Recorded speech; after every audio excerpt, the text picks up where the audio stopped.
Malani classes में आपका स्वागत है। हमने काल भोज या बप्पा रावल तक पढ़ा था और इनके बारे में पढ़ना था और हमने गुइल वंश के बारे में अध्ययन किया है। आज हम काल भोज या बप्पा रावल के बारे में पढ़ेंगे। काल भोज बप्पा रावल शासक बने थे 734 ईस्वी के अंदर और ये शासक रहे हैं 753 ईस्वी तक। तो इनके बारे में हम विस्तृत अध्ययन करेंगे। तो इनको रणकपुर प्रशस्ति के अंदर काल भोज या बप्पा रावल को रणकपुर प्रशस्ति के अंदर अलग अलग बताया गया। रणकपुर प्रशस्ति के अंदर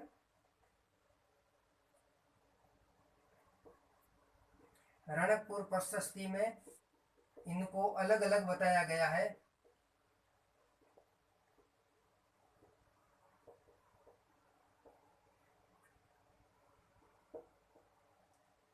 रणकपुर प्रशस्ति में काल भोज या बप्पा रावल को अलग अलग बताया गया है और ये मेवाड़ के प्रथम ताकतवर राजा हुए हैं। तो हम लिख सकते हैं मेवाड़ के प्रथम ताकतवर राजा यानी ये मेवाड़ के प्रथम ताकतवर राजा है। कौन है? काल भोज या बप्पा रावल। और बचपन में ये हरित ऋषि की गाय चराते थे। बचपन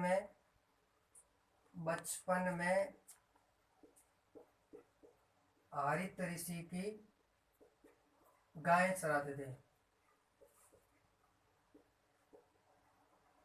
हरित ऋषि की गाय चराते थे और मेवाड़ में सर्वप्रथम सोने के सिक्के इन्होंने भी चलाए थे। मेवाड़ के अंदर सर्वप्रथम सोने के सिक्के इन्होंने चलाए थे।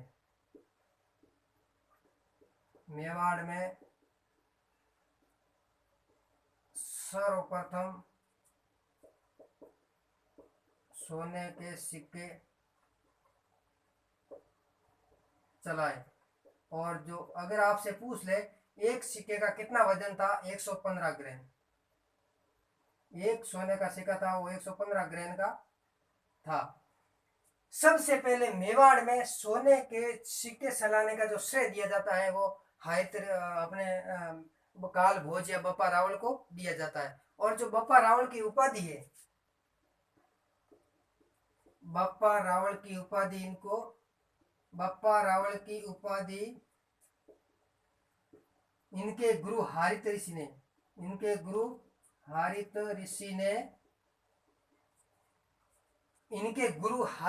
ने इनको तब दी जब इन्होंने प्रजा को अरबों से मुक्ति दिलाई। हरित ऋषि ने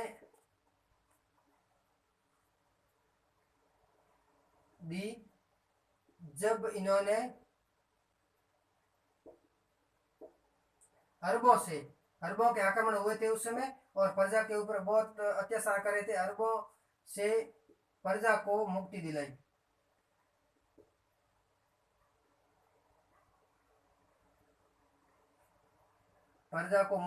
तब इन्होंने बप्पा रावल की उपाधि दी। बप्पा रावल की उपाधि है, इसका अर्थ ये होता है बप्पा यानी बाप, रावल यानी जो बप्पा यानी बाप के समान जो इनको उपाधि दी है। बप्पा रावल यानी बाप के समान शासक बप्पा रावल, ये उपाधि हरित ऋषि ने दी है। और इन्होंने सर्वप्रथम राजधानी है, इस राजधानी नागदा को बनाया।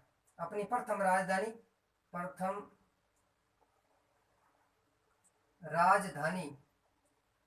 नागदा को बनाया। इन्होंने अपनी राजधानी नागदा को बनाया और इन्होंने एक मंदिर बनाया है जिसका नाम है एकलिंगनाथ जी का मंदिर। एकलिंगनाथ जी का मंदिर।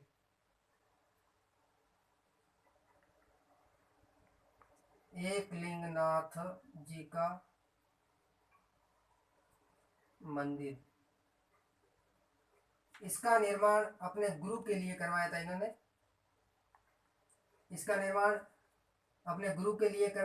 और जो ये एकलिंगनाथ जी है ये लिकुलिश संप्रदाय के हैं। लिकुलिश या फिर पाशुपात संप्रदाय। और इन्होंने ये जो मंदिर है इस मंदिर को कैलाशपुरी में इसका निर्माण कराया। कहाँ कराया? कैलाशपुरी में। कैलाशपुरी उदयपुर में है।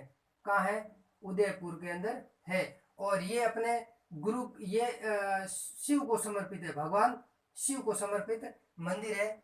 अब देखिएगा कि रणकपुर प्रशस्ति में इनको अलग अलग बताया गया। रणकपुर प्रशस्ति के अंदर काल भोज और बप्पा रावल को अलग अलग व्यक्ति के नाम से संबोधित किया गया है, लेकिन ज्यादातर भारतीय इतिहासकार ये मानते हैं कि ये बप्पा रावल या काल भोज एक ही है। और जो मेवाड़ के प्रथम ताकतवर राजा है, इनको माना गया कि ये मेवाड़ के प्रथम ताकतवर राजा हुए हैं और बचपन में हरित ऋषि की गाय चराते थे, इसलिए बप्पा रावल की उपाधि है वो हरित ऋषि ने इनको दी। और कब दी? जब इन्होंने अरबों से प्रजा को मुक्ति दिलाई।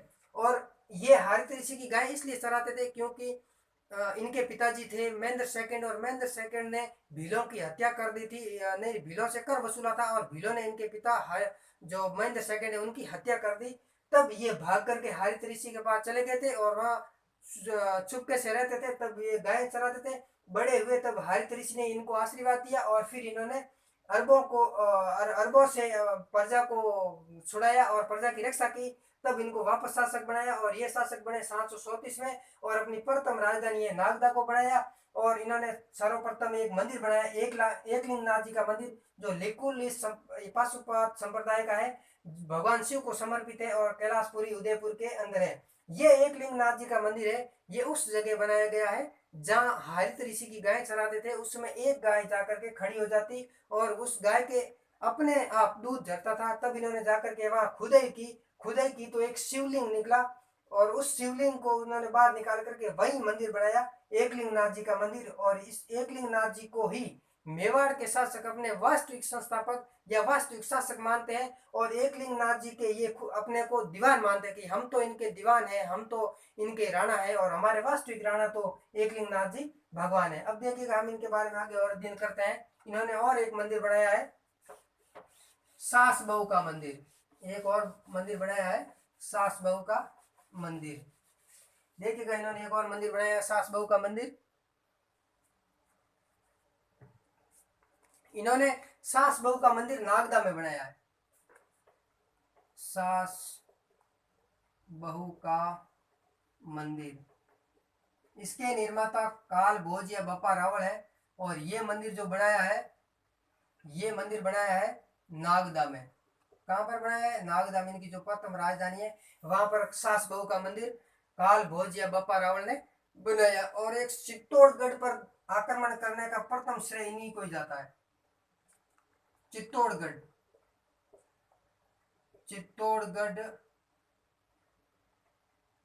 दुर्ग पर आक्रमण, प्रथम आक्रमण इन्होंने ही किया था। कब? चित्तौड़गढ़ दुर्ग पर प्रथम आक्रमण इन्होंने किया था 734 ईस्वी के अंदर। 734 ईस्वी में चित्तौड़ पर आक्रमण करने का प्रथम श्रेय काल भोज या बप्पा रावल को ही दिया जाता है। और इनके जो निर्माता थे चित्तौड़गढ़ दुर्ग के, वो निर्माता थे चित्रांगद मौर्य। लेकिन जब इन्होंने आक्रमण किया था उस समय शासक थे वो मान मौर्य शासक थे। और प्राचीन इनका नाम है चित्तौड़गढ़ को वो चित्रकूट है, लिख सकते हैं। प्राचीन नाम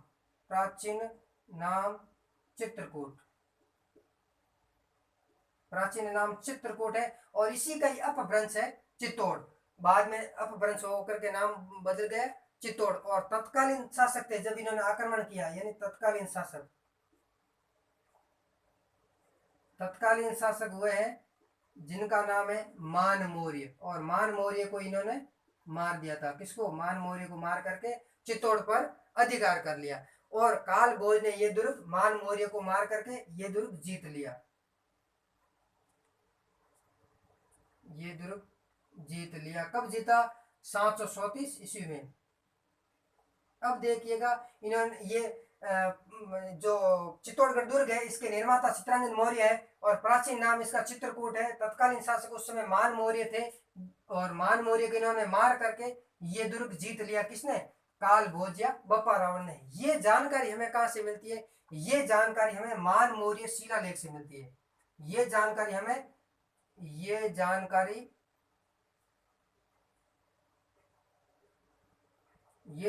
हमें मान मोरी शिलालेख से मिलती है।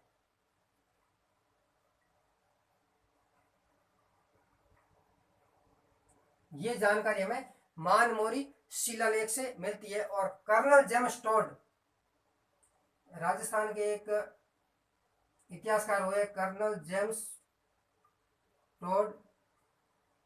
कर्नल जेम्स टोड ने ये जो कर्नल जेम्स टोड ये शिलालेख अपने साथ लेके जा रहे थे, अपने साथ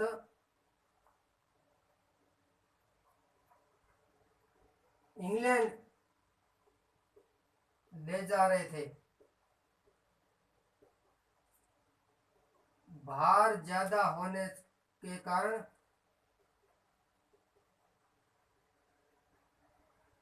समुद्र में फेंकवा दिया।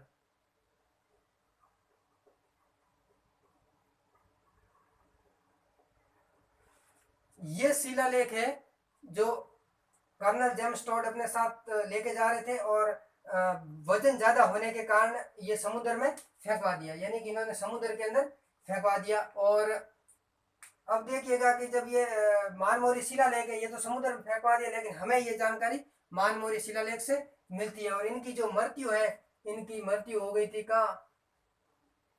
मृत्यु नागदा के अंदर। इनकी मृत्यु नागदा के अंदर हो गई और वही नागदा के अंदर इनकी छतरी बनी हुई है। नागदा के अंदर छतरी बनी हुई है, छतरी।